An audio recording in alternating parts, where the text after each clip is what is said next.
চিকেনের একঘেয়ে রেসিপি ভালো না লাগলে তাহলে একবার এই দই চিকেন রেসিপিটি ট্রাই করে দেখতে পারেন। খেতে যেমনই সুস্বাদু, বানানো ততটাই সহজ। খুব কম উপকরণ দিয়ে আপনারা দই চিকেন বানিয়ে নিতে পারেন। সবকিছুর সাথে দই চিকেন পরিবেশন করতে পারেন। গরমের সময় দই চিকেন খেতে কিন্তু বেশ ভালোই লাগে, যেহেতু এই রেসিপিটি কম মশলা দিয়ে তৈরি। রেসিপিটি পুরো দেখার অনুরোধ রইল। নমস্কার বন্ধুরা, কিচেন টেকনিকে আপনাদের সবাইকে স্বাগত। আমি মধুমিতা।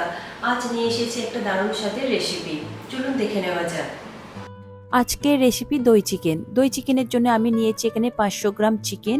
চিকেনটা আমি এখানে উইথ স্কিন নিয়েছি, তবে আপনারা চাইলে স্কিন ছাড়াও করতে পারেন। দেখুন, চিকেনটা আমি একটু মিডিয়াম সাইজ করে কেটেছি, আপনারা চাইলে একটু বড় করেও কাটতে পারেন। আমি এখানে সব রকম পিসই নিয়েছি। এরপর চিকেনটা আমি ম্যারিনেট করে নেব। দেব স্বাদ মতো নুন, আর দেব হাফ চা চামচ গোলমরিচ গুঁড়ো, দেব 1 চা চামচ আদা রসুন বাটা। পর সব মশলা খুব ভালো করে মাখিয়ে নিতে হবে। এখানে খুব কম মশলা দিয়েই ম্যারিনেট হবে। মশলাটা খুব ভালো করে মাংসের সাথে মাখিয়ে নেবেন। এরপরে এটাকে আধ ঘন্টার জন্য রেস্টে রেখে দেবেন। এতে আপনারা লেবু কিংবা ভিনিগার ব্যবহার করবেন না, যেহেতু পরে টক দই ব্যবহার করবেন, তাই টক দইটা কেটে যেতে পারে। এখন মাংসটা আমার খুব ভালো করে মাখানো হয়ে গিয়েছে। এরপর এটা আমি সরিয়ে রাখবো। নিয়েছি একটা মিডিয়াম সাইজের পেঁয়াজটা আমি এখানে গ্রেট করে নিয়েছি, তবে আপনারা চাইলে এটা মিক্সিতে পেস্ট করে নিতে পারেন কিংবা মিহি করে কুচিয়েও নিতে পারেন। এরপর নিয়েছি আমি এখানে 100 গ্রাম টক দই। টক দইটা আমি খুব ভালো করে ফেটিয়ে নিয়েছি। দইটা যদি খুবই ড্রাই হয় তাহলে অল্প করে একটু জল দিয়ে ফেটিয়ে নেবেন। দইটা কিন্তু রুম টেম্পারেচারে থাকা টক দই নেবেন, ফ্রিজের টক দই একদমই নেবেন না। টক দইটা আমি পরে ব্যবহার করব। এরপরে নিয়েছি আমি 15 থেকে 20টা মতো কাজু বাদাম। কাজু বাদামটা আমি জলে ভালো করে ভিজিয়ে রেখেছিলাম 15 মিনিট। তারপরে আমি খুব ভালো করে পেস্ট করে নিয়েছি, সরিয়ে রাখলাম। এরপরে নিয়েছি একটা কড়াইটা খুব ভালো করে গরম হলে দিয়ে দেব 3 টেবিল চামচ সাদা তেল। তেলটা হাই ফ্লেমে একটু খুব ভালো করে গরম করে নেব। স্প্যাচুলার সাহায্যে তেলটা আমি কড়ার গায়ে খুব ভালো করে লাগিয়ে দিলাম। তেলটা খুব ভালো মতো গরম হয়ে গিয়েছে। এরপরে গ্যাসের ফ্লেমটা লোতে দেবেন। তারপরে ম্যারিনেট করা চিকেনটা একটা একটা করে দিয়ে ভালো করে ভেজে নেবেন। আমি এখানে চিকেনের পিসগুলো দিয়ে দিচ্ছি।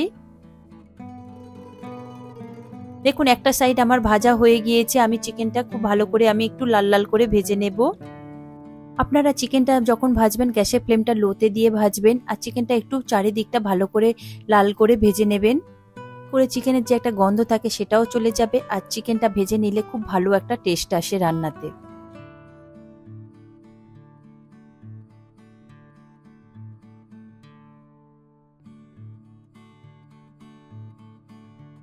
দেখুন, চিকেনটা আমার খুব ভালো করে ভাজা হয়ে গিয়েছে। এর থেকে বেশি লাল করবেন না। এরপরে আমি এটাকে তুলে নেব তেল থেকে। তুলে আমি একটা প্লেটের মধ্যে এটাকে রেখে দেব।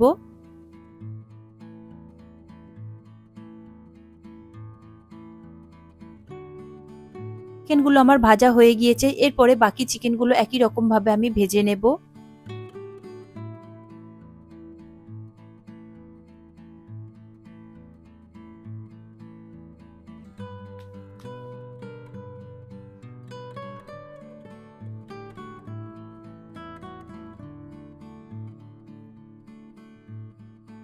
চিকেনের পিসগুলো খুব ভালো করে ভাজা হয়ে গিয়েছে। এরপরে তেল থেকে তুলে নিয়ে একটা প্লেটের মধ্যে রেখেছি।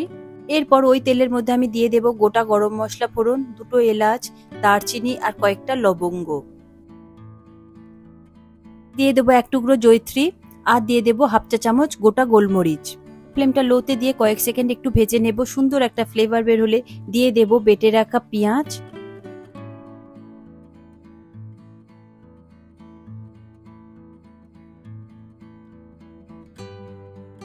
পেঁয়াজটা দিয়ে গ্যাসের ফ্লেমটা লোতে রেখে আমি পেঁয়াজটা খুব ভালো করে একটু ব্রাউন কালার করে ভেজে নেব। দেখুন, পেঁয়াজটা আমার খুব ভালো করে ভাজা হয়ে গিয়েছে। এরপরে আমি দিয়ে দেব 1 চা চামচ আদা রসুন বাটা, দিয়ে দেব 4-5টা লঙ্কা পেস্ট করা, তবে আপনারা ঝালটা নিজেদের স্বাদ মতো দিয়ে দেবেন। আর আদা রসুন আর লঙ্কাটা খুব ভালো করে মিশিয়ে নেব পেঁয়াজের সাথে, আদা রসুনের কাঁচা গন্ধটা চলে যাওয়া পর্যন্ত। দেখুন, আদা রসুনের কাঁচা গন্ধটা চলে গিয়েছে, মশলা থেকে তেলও ছেড়ে দিয়েছে। এরপরে আমি দিয়ে দেব বেটে রাখা কাজু বাদাম। তবে কাজু বাদামটা দিয়ে গ্যাসের ফ্লেমটা লোতে রাখবেন, তা নাহলে কিন্তু কাজু বাদামটা তলায় জ্বলে যেতে পারে। কাজু বাদাম দিয়ে আমি খুব ভালো করে মিশিয়ে নিচ্ছি। দেখুন কাজু বাদাম খুব ভালো করে মিশানো হয়ে গিয়েছে। কাজু বাদাম থেকেও তেল ছাড়তে শুরু করে দিয়েছে। আমি মশলাটা খুব ভালো করে এইভাবে মিশিয়ে নিয়েছি। দেখুন ঠিক এই রকম কালার পর্যন্ত মিশিয়ে নেবেন। মশলা কষানোর সময় সবসময় গ্যাসের ফ্লেমটা লোতে রাখবেন, তা না হলে মশলাটা কিন্তু জ্বলে যেতে পারে।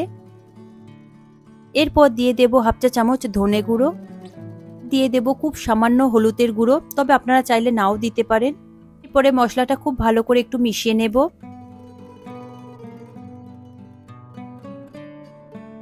মশলা খুব ভালো করে মিশানো হয়ে গিয়েছে। এরপরে আমি দিয়ে দেব স্বাদ মতো নুন। নুনটা দিয়ে আমি একবার ভালো করে একটু নাড়াচাড়া করে নিলাম। দেখুন মশলা থেকে তেল ছেড়ে দিয়েছে। ঠিক এই সময় দিয়ে দেব ভেজে রাখা চিকেনটা দিয়ে গ্যাসের ফ্লেমটা মিডিয়াম টু হাইতে রেখে চিকেনটার সাথে মশলাটা খুব ভালো করে একটু মিশিয়ে নেব।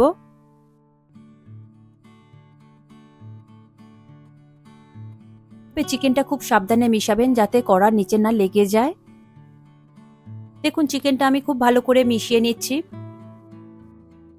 এরপরে গ্যাসের ফ্লেমটা লোতে দিয়ে আমি 5 থেকে 7 মিনিট মতো এইভাবে রেখে দেব।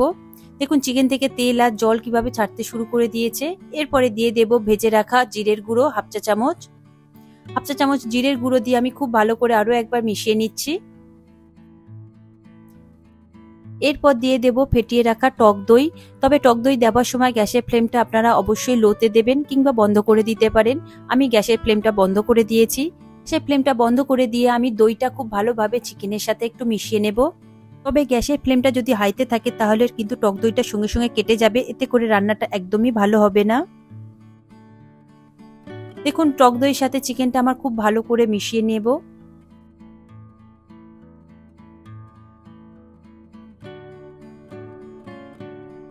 এরপরে গ্যাসের ফ্লেমটা লোতে দিয়ে আমি 1.5 থেকে 2 মিনিট মতো একটু ফুটিয়ে নেব।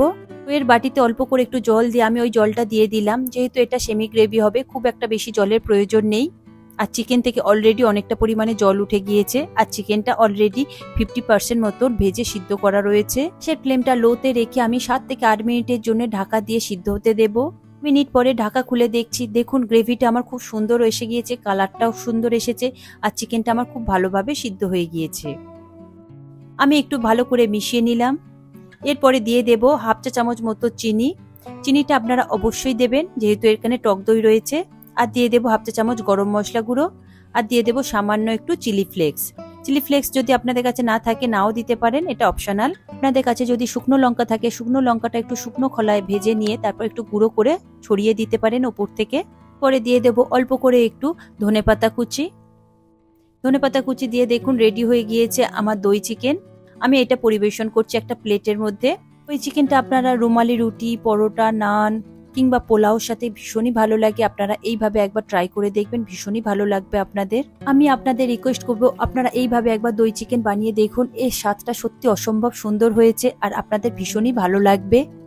সব শেষে আমি উপর থেকে একটু কাসুরি মেথি ছড়িয়ে দিচ্ছি, এতে করে ফ্লেভারটা খুব সুন্দর আসে। তবে আপনারা কাসুরি মেথিটা দেওয়ার চেষ্টা করবেন, এতে করে ফ্লেভারটা খুব ভালো লাগবে।